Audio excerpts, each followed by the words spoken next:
I'm Daniel. I'm playing Tom in Tom at the Farm by Michelle-Marc Bouchard. But I do, okay. So yes, growing up, my images of like masculine people were probably, I guess the men in my family. I come from a pretty rural community, and all of my family sort of lives on farms, and we have like carpenters and farmers, and those are all, kind of like the traditional definition of masculine. Those jobs really fit that definition. Most of the people in my family have kind of fall under that sort of idea, and that was kind of like what my concept of masculinity came from.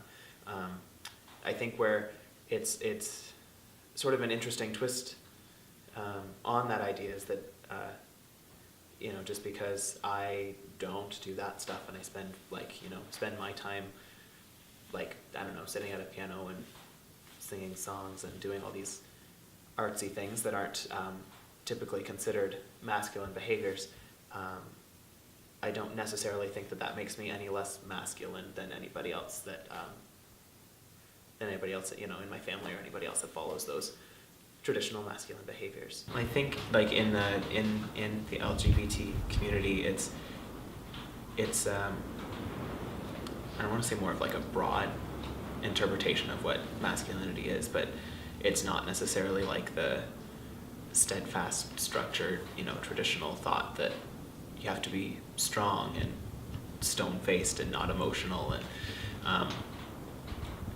it's, I don't know, maybe a little bit more dynamic. Well, and I think that also comes from like a historical place too, right? That everything is kind of a dichotomy, like it has to be one thing or the other thing, and that I think more and more we see now that doesn't necessarily have to be true. You can be, well, I don't like everything now. You can dip your feet in lots of different pools, whether that's like the sexual orientation or even like a career field or anything. It's not necessarily have to be strictly one thing and fit inside a structured box, which is good. That's really Yeah. The poetic answer is that the definition of masculinity kind of changes as a society evolves and changes, and it's kind of greater society that sets the definition of what is masculine and what is feminine. But even still, it's hard to break the idea that being masculine is being strong and being tough and being emotionally stable and not letting yourself cry or break down. I don't know what else I said about that. Okay. That was good. It's good.